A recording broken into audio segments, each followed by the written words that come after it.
وہ ایک گاجر اسے دے دے کیونکہ اس کے بچے بھوکے ہیں۔ اب یہاں خرگوش کا ہمیں رد عمل دیکھنا ہے کہ وہ کیا کرتا ہے۔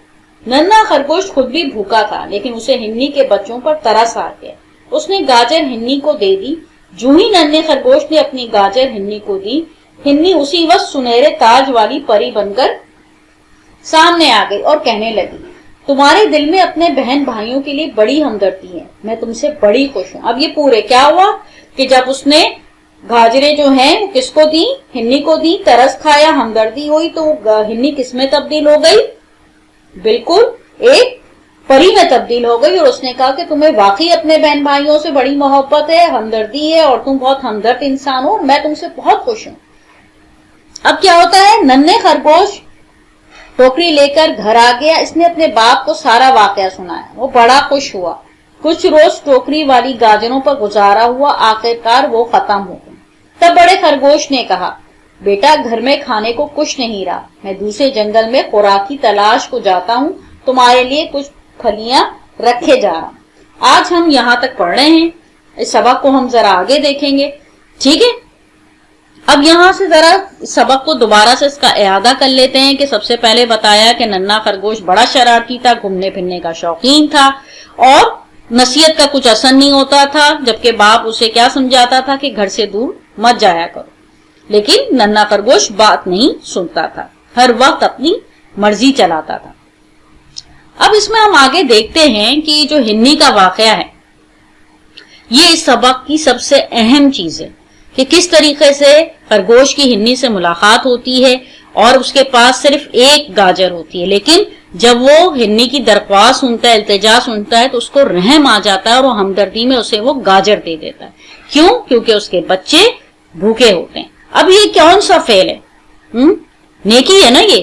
اگر کوئی مشکل میں ہو اور آپ اس کی مدد کرنے جاتے ہیں تو یہ کیا کہلا جاتا ہے کہ آپ نے ایک نیکی کی۔ اب اس کا جو ننھے خرگوش کو جو ترس آ گیا اور اس نے جو مدد کی اور پھر ہنی جو پری میں تبدیل ہو گئی، تو اس کے بعد جو انعام ملا اس کو نیکی کا کیا بدلہ مل رہا ہے کہ ایک تو اس کے بدلے میں اس نے کیا کیا کہ ڈھیر ساری گاجریں دی اور مدد کا وعدہ کیا کہ اگر تم پر کوئی مشکل آئے گی تو میں ہر صورت تمہاری مدد کروں گی۔ تو یہ پورا سبق جو ہے اس میں یہی بتانے کی کوشش کی گئی ہے کہ جہاں تک اب یہ چیز میں آپ خرگوش کا کردار ضرور ذہن میں رکھیے گا کہ وہ شرارتی بھی، اپنی مرضی بھی کرتا ہے، نصیحت کا اثر نہیں ہوتا، لیکن ہمدرد ہے، اس کو ہنی پر ترس آیا اور اس نے ایک نیک عمل کیا، تو اس نیک عمل کے بدلے میں اس کو ایک گاجر کے بدلے کیا ہوا؟ ڈھیر ساری گاجریں ملی اور مدد کا وعدہ بھی ملا کہ اگر اس پہ کوئی مشکل وقت آئے گا تو کیا ہوگا کہ ہنی ضرور مدد کو آئے گی۔ اب یہ ہنی جو تبدیل ہو گئی پری میں، تو ایسا تو حقیقت کی زندگی میں نہیں ہوتا، ایسے ہم سوچتے ہیں نا کہ، لیکن اگر مصنف نے کہانی ترتیب دی ہے تو اس کا جہاں تک ہم نے آج پڑھا ہے اس میں کیا مورل آف دا لیسن، کیا نصیحت دی جا رہی ہے کہ ہمیں دوسروں کے ساتھ ہمدرد رویہ اختیار کرنا چاہیے۔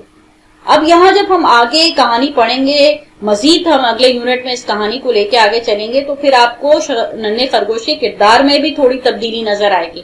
شروع میں بتایا کہ وہ شرارتی تھا، منمانی کرتا تھا، کسی کی بات نہیں سنتا تھا، لیکن آگے دیکھیے گا جب وہ باپ کی نصیحت پر عمل کرتا ہے، فرما برداری کرتا ہے، تو اس کو کتنا فائدہ ہوتا ہے، اور اس کی جو ایک نیکی جو اس نے ہنی کے ساتھ کی ہوتی، یہی نیکی آگے چل کے اس کو کتنا فائدہ پہنچانے والی ہے۔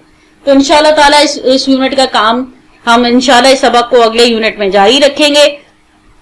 جب تک کے لیے آپ اپنے جماعت کا کام دیکھ لیجئے، مشکل الفاظ کے ہم معنی تحریر کریں گے اور سوال ہنی در حقیقت کون تھی وہ بتائیں گے، اور وہ خرگوش سے خوش کیوں ہوئی، تو جو بھی واقعہ گزرا کہ وہ خوش کیوں کس وجہ سے تھی، کہ کس طریقے سے خرگوش نے اس پہ ترس کھایا تھا اور اس کی مدد کی تھی، یہ سب آپ نے 30 سے 40 الفاظ میں تحریر کرنا ہے۔ سبق کی بلند خوانی کیجیے گا، جہاں تک پڑھایا ہے انشاءاللہ اگلے یونٹ میں اس سبق کو ہم مزید آگے لے کے چلیں گے۔